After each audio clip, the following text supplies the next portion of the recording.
People who know me will tell you that I'm a practical person. I'm not prone to romanticism. If anything can be said of my personality, it's this. I am predisposed to a fact-based life. For the last 10 years, I've been a police officer with the Seattle Police Department. Just 2 short years ago, I was promoted to Detective Sergeant with the Special Investigations Division. As a detective, I'm reluctant to delve into intangible ideas such as supernatural events connected with crimes. Still, I can't deny what the facts reveal. I was helped up the career ladder by a ghost. Welcome, scholars, to 2017. This is Audio Stories with J.B. Simeon, and this is the story of Some Help from a Friend. Please visit www.jbsimeon.com if you'd like to download this story for later consumption. The 2016 season of Audio Stories is now complete, and the stories have been compiled into an ebook called Paranormal Mystery, available on Amazon.com. There's a link in the show notes below. I think you will enjoy the book. Please purchase a copy and help me pay the Audio Stories bills. Now, this is the story, Some Help from a Friend. In 2014, I was a plainclothes police officer working out of the Vice Division. 2 important issues deeply concerned me at that time. First, I wanted to earn a promotion to Detective Sergeant. Second, I wanted to marry my girlfriend, Paula Harlan. However, I desired to be more advanced in my career before I asked Paula to marry me. Paula is a successful criminal attorney with several high-profile case wins attributed to her skills. She's paid a sum of money I can only dream about. Paula is on her way to a level of achievement I will never reach. Though I know Paula loves me and would marry me if I'd just ask her, I didn't feel we were equals. I was not advancing in my career as I preferred. As an old-fashioned male, I wanted to be more successful than her.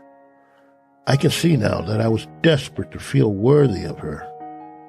Therefore, I was continually seeking opportunities to distinguish myself on the job. Plus, I took online courses to help me pass the sergeant's exam and volunteered for difficult assignments. I did everything I could do to get FaceTime with my bosses. It worked. I began to be noticed and praised for my efforts. Their remarks indicated that I was on track for promotion to Detective Sergeant. On the last day of August, I was working a graveyard shift on a slow Saturday night. I was patrolling alone in uniform in the Central District. There was not much activity that night. Primarily, I was just wishing for something horrible to happen so that I could get more FaceTime with the bosses. I just pulled over at Starbucks on Jackson and 23rd for a restroom and coffee breaks. As I departed the vehicle, I was still dreaming of promotion when I was startled by an older male voice calling from behind me, "Hello, Officer Terry." Because of the location, I always expect trouble. So I turned quickly with my hand on my weapon, prepared to draw and shoot if necessary. As I faced the person, I observed an older, graying, heavy-set male with a cup of steaming coffee in his hand. No threat, just a citizen. I was surprised to encounter him. I had not observed him anywhere near the vehicle as I was preparing to exit. I always check. It's necessary to guarantee my safety. Yet, somehow, this man had managed to appear out of a blind spot. I needed to be more careful. "Hello, sir," I replied. "You startled me," I said. He smiled and said, "Yes, I've been told that I'm too damn quiet for my own damn good." "How may I help you, sir?" I asked. "Truly, officer, it's not what you can do for me," he said. "I've decided to help you." Great, I thought. He's nuts. "You don't know me," he said. "However, I know you because I'm an associate of your girlfriend, Paula. She did something very good for me a while back. Now I want to repay her by helping you." "Then you're a client of hers?" I asked. He said, "I was a client of hers and I owe her still, so I want to repay her by helping you solve a crime. Hell, you might even get promoted. And at the very least, it'll look good for you." Then he said, "I have a no good friend that needs to be arrested."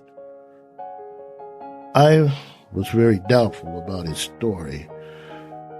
"Why do you want to turn your friend in?" I asked. "What did he do?" "Have you ever heard of Tony Lex?" he said. "Of course, who hasn't?" I replied. Lex was a gang leader with known ties to international organized crime. He was suspected of murder, theft, and drug trafficking. He had been convicted of some major crimes 5 years ago. He was sentenced to 20 years of hard labor. He embarrassed the federal prison authorities when he escaped after just 2 months 5 years ago. He was known to still be conducting his business underground. Capturing him would be a major plus for any cop. "What do you know about him?" I asked. "I know that he's held up in a house in Renton. He has plans to use a Stinger missile to down a big jet as it lands at the airport in a few hours." "How do you know this?" I asked. "I don't want to say, but I'll give you the address to the house in Renton, Washington. There's still time to arrest him before anything happens," he said. With that, he called off an address, and I recorded it in my patrol book. I asked him for his name, and as I looked up, he was gone. It had just taken, at most, 15 seconds to record the address in the patrol book. I didn't hear him leave, and I didn't see him walking away in the parking lot. Damn, he was quick. I must admit, I'm not sure that the conversation actually had taken place. I went into Starbucks and took my restroom break. I knew the clerk at the counter. He said as I approached, "I'm glad you didn't shoot that guy by your car. It looks like you were about to go Wild West on him for a minute." "Did you see which way he went?" I asked. "No," he said. "I saw you pull up and suddenly this guy comes out of nowhere. I saw you talk to him for a minute and then write something down before he just disappeared. Then I saw you scanning the parking lot for him, but I didn't see him leave either. I tried to video it for YouTube, but it happened too quickly." When I returned to the patrol car, I called the desk sergeant and told him I had a possible location for Tony Lex in Renton, given to me by an informant. 10 minutes later, I received a call from a police commander who directed me to meet with the FBI at the Renton Police Department. I told the FBI that I had been tipped by an anonymous informant. Within 2 hours of having been given the information by my informant, I observed the Renton Police Department and the FBI breach a house and successfully arrest Tony Lex and several other high-profile criminals. He had indeed been planning to down a passenger jet with a Stinger missile and blackmail the government to keep him from doing it again. This was a big break. I'd made international news. I was the hero of the day. I spoke at the press conference alongside a platoon of high-ranking officials. In a few days, I was awarded a medal for valor by the police department. Also, I was advanced to the #1 position for promotion to detective sergeant. In less than 1 month, I was promoted and assigned to special investigations. I was proud, and I was ready to marry Paula. She said it was about time. 1 month later, I was sitting in my new office when I looked up from a report that I was completing at my desk. I saw the informer who had given me the tip about Tony Lex seated on the couch in my office looking through magazines. I was pleased to see him, but I was also curious as to how he had gotten into a 3-door security area without being escorted. I was amazed, so I just stared at him for a minute. He said, "Well, I see you got Tony Lex, and the case is all wrapped up. That'll teach him to screw me over." "Yes," I said. "Are you here about the reward?" "That's something the federal government will have to pay." "No," he said. "I just wanted to let you know that I'm satisfied and that I wanted you to agree that I have paid back Paula value for value." "Who are you?" I asked. "What did Paula do to help you?" "Well, now," he said, "she made me happy." Now, I turned away to come around my desk and join him on the couch. When I looked again, he was gone. I never heard the door of my office open. Damn, he's quick. I pulled the surveillance tapes for the entryway and the hallways leading to my office. No one can move around a police station and not be caught on video. But somehow, I knew he wouldn't be on the video. I just had to satisfy my curiosity. There were no fingerprints either. Months later, I had a request from Tony Lex to visit him at his new prison.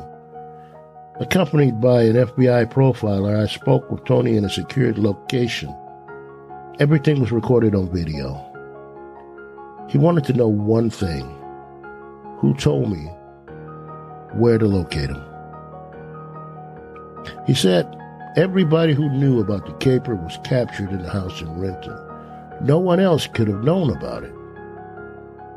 I told him I didn't know the informant's name. He identified himself as a former associate of yours who wanted revenge. "That covers everyone I ever screwed over," Tony said. I noticed that he had a photograph with him. He asked if the man in the photo was the informant. I looked at the photo. Yes, it was the informant. But with my best poker face, I said, "The informant is unknown." Tony was taken back to his cell. The profiler recognized the photo as Clifford Wall. He asked, "I wonder why Tony thinks it's Clifford. He's been dead for 3 years." I didn't tell the profiler he was the informant. When I returned to Seattle, I asked Paula about her association with Clifford Wall. She smiled and told me the story. In her third case as a self-employed lawyer, she had worked to get Clifford Wall and several others freed of false charges for the importation of illegal drugs. She managed to free the group, but it cost them everything. Later, they discovered that Tony Lex had falsely informed on the group to avoid federal charges for the crime he said Clifford's group had committed. Tony had ruined several families when they were accused of charges on his word alone.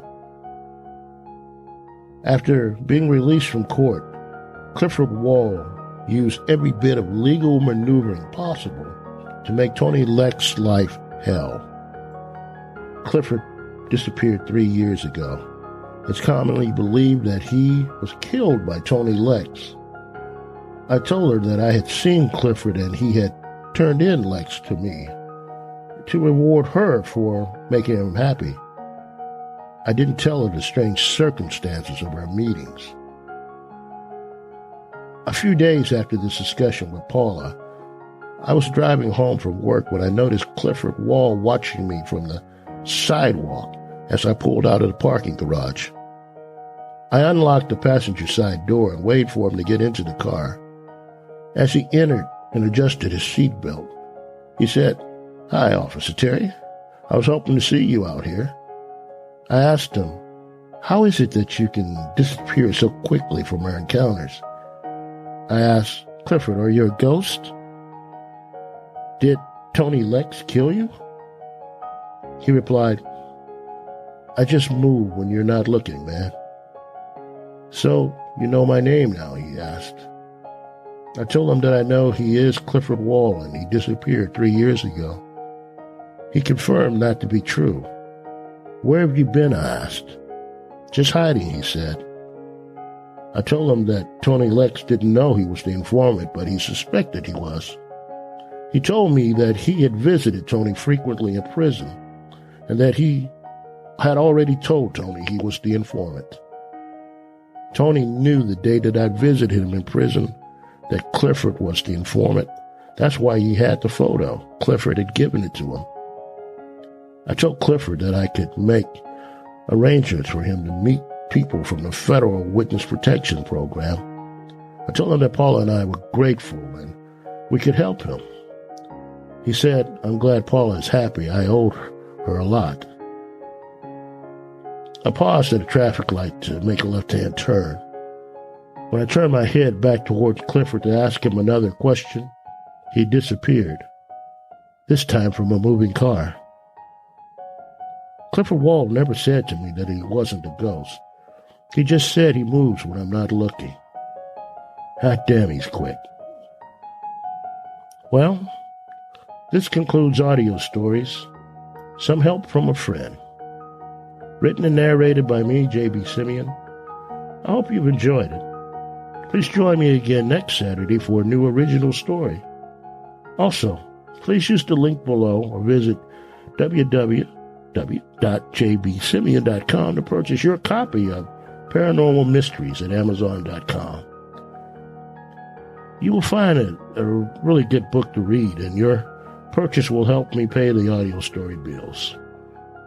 Thank you again, and take care.